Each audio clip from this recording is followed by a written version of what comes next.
Así es, efectivamente, y en los últimos años hemos visto que se viene incrementando, ¿no? Por ejemplo, en las grandes fiscalías corporativas, en Chiclayo son 3 grandes fiscalías corporativas. El año 2014 se manejaba un promedio de 4.000 a 5.000 denuncias, carpetas fiscales, ¿no? Este año, 2016, estamos cerrando más de 6.500 carpetas fiscales. Caramba, o sea, se ha duplicado un 50%. No, más o menos en un 30%. 30%, pero que sí, es bastante elevado. Exacto, ¿no? ¿Y a qué se debe, doctor? ¿Por qué tanta carga procesal? Yo creo que son las modificaciones normativas, por ejemplo, los temas de violencia familiar. Caramba. Ya se manejan a nivel de denuncia penal, ¿no? Entonces, creo yo que ahí hay que hacer algunas propuestas que efectivamente la carga procesal se eleva. Esto añadido, por ejemplo, a los problemas de seguridad ciudadana, ahorita, por ejemplo, la huelga, ¿no?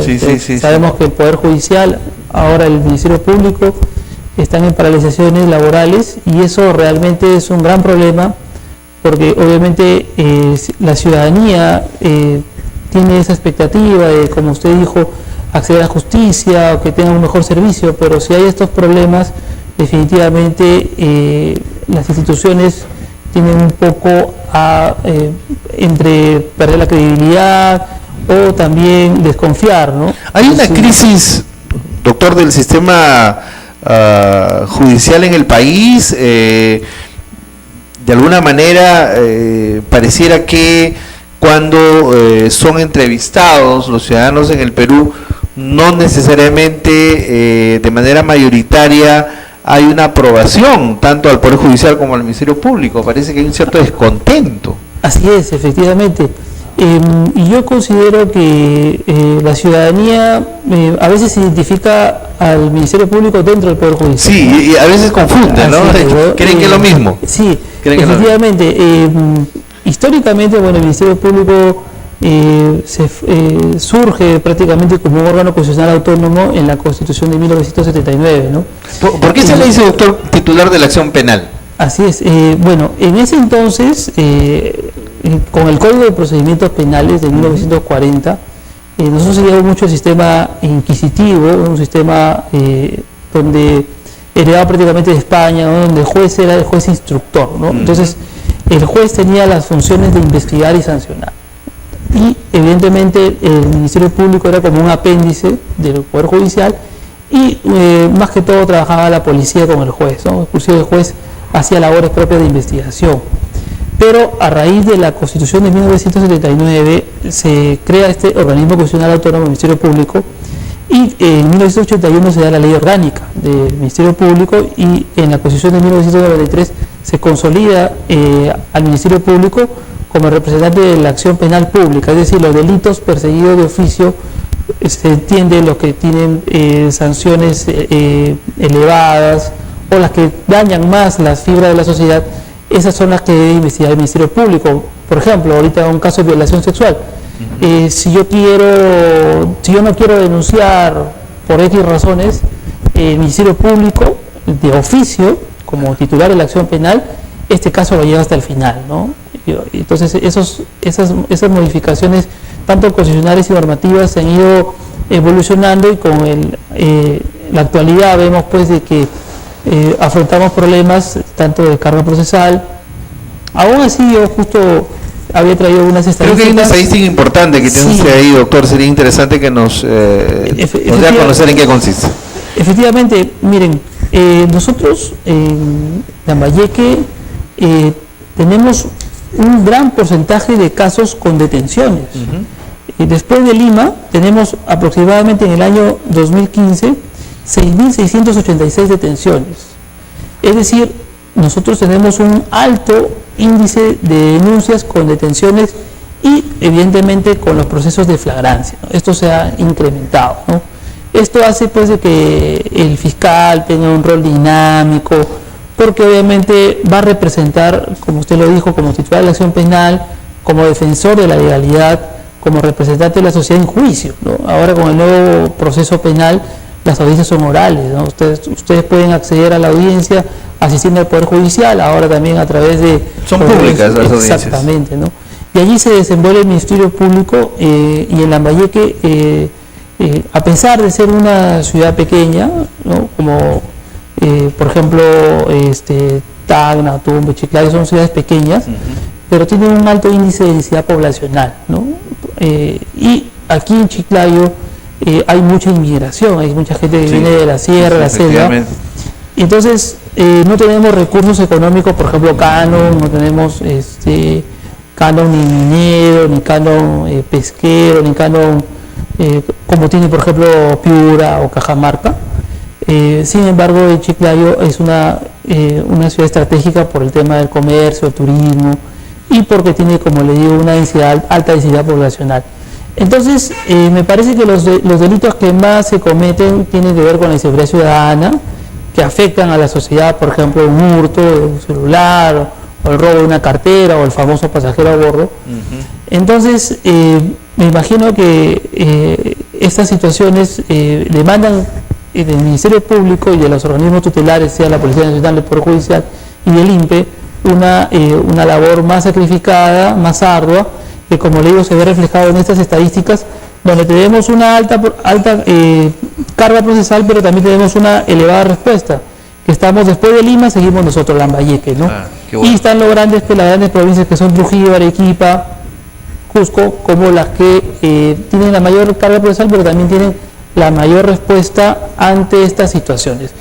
Creemos que el Ministerio Público en Lambayeque, a través, por ejemplo, del funcionamiento de las Fiscalías Anticorrupción, ¿no? Que han dado muy buenos resultados, en la Fiscalía de Crimen Organizado, y las Fiscalías Penales, ¿no? Hay muchos colegas que están atendiendo a los detenidos, a la denuncia de parte, donde ellos se desenvuelven y hacen un mejor servicio para la ciudadanía, ¿no? Doctor, específicamente en los temas de anticorrupción, hay casos emblemáticos que tengo entendido en las próximas semanas, bueno, ya va a ser el próximo mes, pero creo que no va a pasar de febrero, y usted nos podría decir con más precisión este caso de lo limpio de la corrupción, por ejemplo, ¿no? Claro. Tenemos entendido que febrero no pasa ya la acusación que finalmente tiene que pasar ya al Poder Judicial. Claro, este caso emblemático de conocimiento público, como ustedes recordarán, se inició, me parece que fue en el mes de septiembre, octubre de 2014, en plena campaña municipal, ¿no? Efectivamente.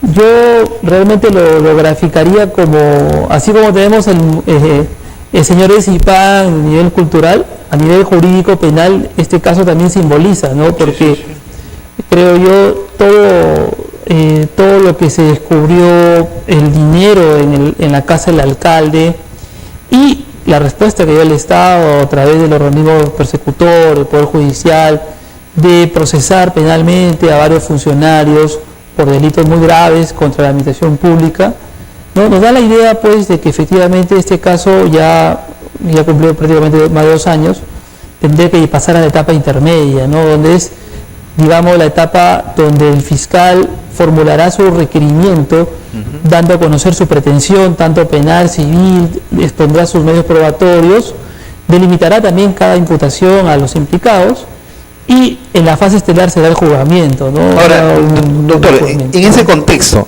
¿la prisión preventiva ha sido necesaria, ha sido efectiva? Hay gente, como tengo entendido, el doctor Duvalí Rodríguez, que ha sido elegido ahora como presidente de la Corte Suprema, se opone un poco al exceso del tema de las detenciones preventivas o de las prisiones preventivas, pero ¿qué podríamos decir específicamente en este caso? ¿Ha sido necesario, importante esto? Claro. Por ejemplo, el día que se intervino al alcalde se encontró, me parece, en su domicilio más de 500.000 o 800.000 soles, ¿no? Entonces, en efectivo, ¿no? En efectivo, ¿no? Y creo que en el departamento, en otros inmuebles, también se admitieron títulos de propiedad y todo lo demás. Exacto. Entonces, a nivel procesal, evidentemente, el artículo 268 del Código Procesal Penal establece 3 requisitos para que se dicte una medida tan grave como es la prisión preventiva. Estos requisitos han ido añadiéndose, como por ejemplo en una última casación, la Corte Suprema estableció que además de los 3 requisitos se necesitaba la razonabilidad y la proporcionalidad, ¿no? Efectivamente, bueno, en el caso en concreto, estas estos pedidos de prisión preventiva no solamente han sido postulados por la Fiscalía, sino también han sido aceptados por el Poder Judicial en ambas instancias, tanto de primera como de segunda instancia, y me parece que queda pendiente de resolver ante la Corte Suprema los recursos de impugnación correspectivos, ¿no? Entonces, yo creo que se justifican las prisiones preventivas cuando se reúnan estos tres presupuestos, ¿no? Que hayan fundado ciudades elementos de convicción. En el caso en concreto, pues se encontró 800.000 soles, se encontró un cuaderno del alcalde donde efectivamente daban cuenta de algunos hechos irregulares. Y el tema del peligro de fuga, por ejemplo, doctor, también se configuraba, ¿no? Porque el señor Torres estaba fugado. Sí, y realmente es una pena porque nosotros que estamos dentro del sistema, yo al menos desde el 2009, cuando se da el nuevo Código Procesal Penal, laboré como fiscal adjunto en el Distrito de la Victoria, anteriormente como asistente de función fiscal, ya tengo 10 años en el Ministerio Público, y he visto pues que en los últimos años Chiclayo ha sido atacado, ¿no? Por ejemplo, por el viejo Paco, bandas organizadas, estamos hablando del crimen organizado. Creo que eso fue en el 2012, en el 2013 me parece que fue Coronel Linares, en el 2014 el alcalde, en el 2015 también creo que había una intervención en azucareras, en el 2016 otra vez el crimen organizado. Entonces, realmente Chiclayo vive pues en una situación difícil, y a pesar de eso vemos los altos índices de delincuencia, ¿no? Delincuencia, por ejemplo, tema del pasajero a bordo, el tema de los robos de las autopartes, el tema de los robos de las carteras, y delincuencia juvenil, o sea, delincuencia juvenil y agresiva. Ese es uno de los temas preocupantes, por ejemplo, ¿no? Entonces esos temas que la ciudadanía pues los percibe diariamente, ¿no? Y por más sacrificio de los colegas, de la policía, vemos que todos los días se incrementan, y que la mejor respuesta que puede dar la sociedad es organizarse, ¿no? Tanto colaborar. Ahora, por ejemplo, las cámaras de seguridad creo que son muy importantes en un proceso penal, ¿no? Por ejemplo, algunos tienen negocios y pueden registrar cuando se comete un hecho delictivo, proporcionar a la ciudadanía que haya más patrullaje, serenazgos, etcétera. Tenemos que dar bastantes esfuerzos tecnológicos, o sea, por cámaras de seguridad, internet, las aplicaciones, las denuncias inmediatas y la respuesta, porque yo, por ejemplo, este año he sufrido varios hechos delictivos, ¿no? ¿De manera personal, doctor? De manera personal. O sea, increíble. Y yo veo, pues, yo prácticamente que pertenezco al sistema, digo, tengo que poner mi denuncia, tengo que hacer Como cualquier ciudadano. Exacto, ¿no? Y veo, pues, no soy, digamos, agraviado del sistema en el sentido de que he sufrido un hecho delictivo, ¿no? Entonces, ese es el mensaje de la ciudadanía, ¿no? De que tiene que colaborar con sus autoridades en todo aspecto, porque a veces las denuncias no acaban cuando se recuperan las pertenencias, ¿no? A veces he tenido denuncias, por ejemplo, robaron un celular y quieren devolver, por ejemplo, no señor, devuélvame mi celular, devuélvame mi cartera, y como si ahí queda. Y ahí queda. Y mentira, pues el proceso continúa.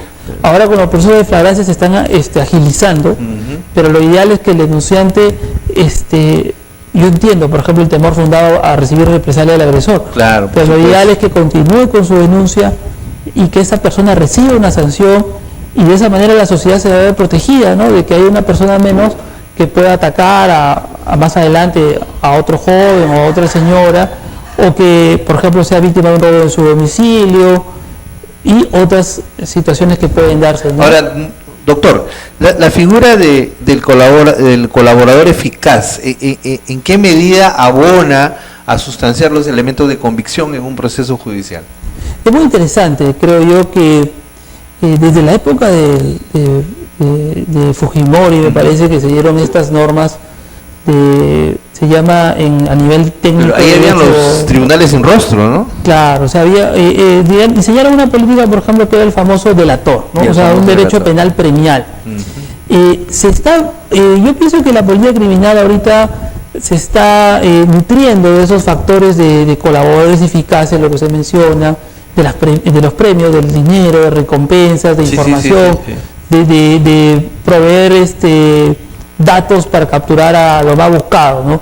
Entonces, cuando obviamente hay un colaborador eficaz, allí hay que tomar con pinza lo que se dice, porque definitivamente si es un colaborador eficaz que está implicado, yo he visto varios casos donde personas que pertenecen a la organización criminal y que han cometido hechos delictivos se aprovechan un poco de esta situación, ¿no?, para dar información que le va a perjudicar a otros y no dar una versión completa, ¿no?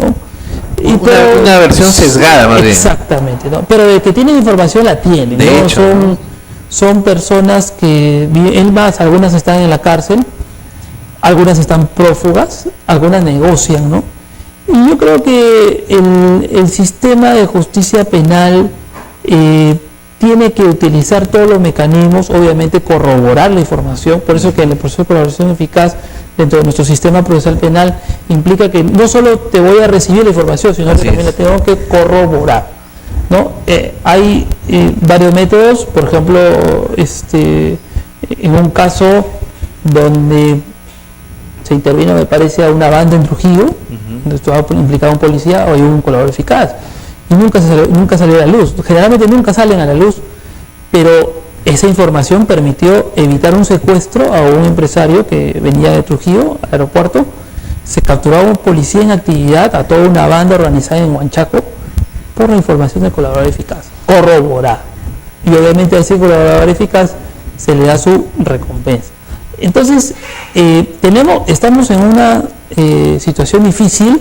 La criminalidad utiliza métodos más avanzados, utiliza recursos económicos, tecnológicos, utiliza corrupción, y los operadores de justicia están expensas muchas veces a riesgos, ¿no? Yo he visto a varios colegas, ¿no?, que es más han tenido temor por represalias y todo lo demás, porque finalmente hay amenazas hasta de muerte, ¿no? Claro. Y bueno, el caso del fiscal de Moyobamba, por ejemplo, es un caso emblemático que también los operadores del Ministerio Público no están exentos de este tipo de atentados contra su integridad. Así es. Y su propia vida. Y por los casos sensibles que se manejan, a veces, en este caso está todavía en investigación, pero nos damos cuenta, pues las autoridades que están en cargos sensibles, delicados. De una experiencia personal, yo me quise asegurar y ninguna aseguradora me aceptó el seguro, ¿no? Porque era fiscal. Entonces, es un riesgo latente, ¿no? Y eso es por decirte un ejemplo, ¿no? Claro. Y al margen el trabajo también es bien. Perdón, doctor, pero realmente me ha interesado ese tema. Sí. Y esa situación de mostrarse renuente a que un funcionario del Ministerio Público se asegure, ¿se mantiene? Bueno, realmente a mí me sorprendió el corredor dijo que no, por ser fiscal no te puedo un seguro de vida para mi familia, no me aceptó. Caramba.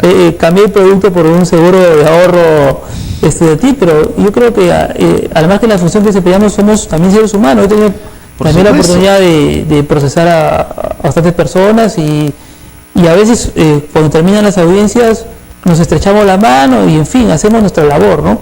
Pero obviamente la criminalidad avanza, es más violenta, es más agresiva, pero acá en Chiclayo se ha visto pues de que las autoridades que ejercen con energía su labor están a expensas de estos riesgos, ¿no? A veces la ciudadanía no los comprende, ¿no? A veces la ciudadanía dice, no, lo libera, el fiscal lo libera o el juez lo libera. No es así, a veces hay que tener pruebas. Hay una pregunta puntual, pero muy elemental, pero que es importante para que la ciudadanía se ilustre. ¿Qué tan importante es que un atestado policial sea convenientemente bien hecho, a efectos que cuando esto pase el Ministerio Público tenga, si se quiere, los elementos de convicción, como si le llaman ustedes, a efectos de continuar con la investigación fiscal? ¿Qué tan importante es el atestado policial? Es vital, es el corazón prácticamente. Bueno, por eso decía que es importante eso, ¿no? Es como cuando uno construye una casa, pues, y no tiene a veces las bases. Así es, ¿no? Esa casa se va a caer. Exacto, ¿no? Y por diversas razones, ¿no? A veces puede ser que aquí, hemos ido avanzando en coordinación con la Policía Nacional, ¿no? en Lima sí están trabajando todavía con esos tipos de labor, porque en Lima es una situación un poco complicada, porque hay varios procesos, hay varios sistemas procesales. Por ejemplo, está el antiguo, el clásico, el del Código del 40, está el Código del 2004, está la sustentación de cargos, está el proceso inmediato, está la ley de crimen organizado. O sea, prácticamente de 5 a 6 sistemas distintos, ¿no? Donde que prácticamente el operador tiene que ir bien preparado en todo aspecto, ¿no? Aquí en Chiclayo, con el Código Procesal Penal que estamos trabajando desde 2009, la policía y el fiscal tienen que trabajar en el mismo equipo, ¿no? O sea, todo por el bien de la ciudadanía. A veces en un hecho violento, en un hecho criminal, las primeras diligencias garantizarán el éxito o serán consecuencia del fracaso. ¿Por qué? Porque evidentemente a veces luchamos contra la corriente. Por ejemplo, tenemos falta de presupuesto, tenemos falta de laboratorios, por ejemplo, las cámaras. El tema de los peritajes, por ejemplo, ese es otro tema crucial. ¿No? Crucial. Es un tema porque finalmente el fiscal no deja de ser un operador jurídico. Por supuesto. Entonces, su labor del fiscal es recabar las pruebas, los elementos de convicción, pero no tiene a veces un perito o un profesional técnico idóneo que permita dar luces de esas pruebas o de esos indicios para demostrar la culpabilidad de un ciudadano. Claro, le voy a poner un ejemplo puntual. En el caso emblemático de esa obra mal hecha desde su concepción y génesis como la avenida de Chiclayo, evidentemente ustedes como fiscales no son necesariamente expertos en construcción civil. Entonces ahí ustedes necesitan el apoyo de un ingeniero civil, de un arquitecto, de una persona que conozca realmente cómo es que desde la génesis y desde la concepción de esa avenida, que en realidad pues es un monumento, por decirlo menos, pues a la inmisericordia con un pueblo, ¿no? Y que le ha costado 53 millones de soles a Leonardo Ortiz. Así es, ¿no? Y como usted menciona, pues intervienen varias instituciones. No sé si interviene acá el gobierno regional, hay todo un proceso de contratación pública, se convocan a las bases, hay deficiencias en los expedientes técnicos, hay direccionamiento de los postores. Entonces, es realmente luchar contra la corriente, porque la imagen gráfica entre David y Goliat se ve a plenitud, ¿no? Se ve. Y a veces las deficiencias se dan cuando el contrato ha concluido. Yo, por ejemplo, he analizado mucho el delito de colusión y hay pocas sentencias condenatorias. Así, ¿no? Claro, ¿por qué? Porque es difícil probar, por ejemplo, el acuerdo colusorio, es difícil probar la concertación, es difícil probar la defraudación. Entonces, generalmente las deficiencias llegan con posterioridad a la obra. Siempre se dice, doctor, que la coima nunca da factura, ¿no? Entonces, exacto, son delitos ¿cómo probar realmente eso, ¿no? muy graves hay una carga fuerte de subjetividad, ¿eh? Exacto, el tema sobre todo de lo que usted menciona de los peritajes. Así es. Si tuviéramos organismos técnicos independientes que estén a cargo de estas pesquisas, indagando, por ejemplo, todas las irregularidades, ¿no? Que haya un buen sustento y también a veces los implicados. Pero generalmente los que hacen las coimas no figuran en los contratos, ¿no? Por supuesto, de hecho. Terceros que utilizan a consorcios, a testaferros, que van con una línea política o una línea personal o que hay exactamente, hay mucha... es una telaraña, ¿no? Exacto, ¿no? Que a veces yo he tenido investigaciones antes que haya la Fiscalía Anticorrupción que decía, Dios mío, ¿cuánto hay expedientes de 5.000, 10.000 folios? Caramba.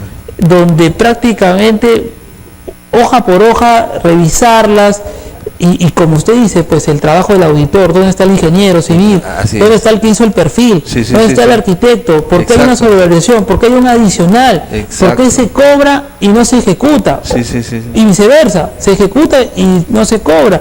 E inclusive, lo más curioso, que se procesa penalmente por esas obras y también se procesa al Estado. Dentro de los mismos hechos criminales que se cometen de corrupción, el Estado sale perjudicado a nivel de procesos arbitrales, a nivel de procesos judiciales, que parecen absurdos, ¿no? Por toda esta situación que vive la deficiencia del sistema de contratación pública.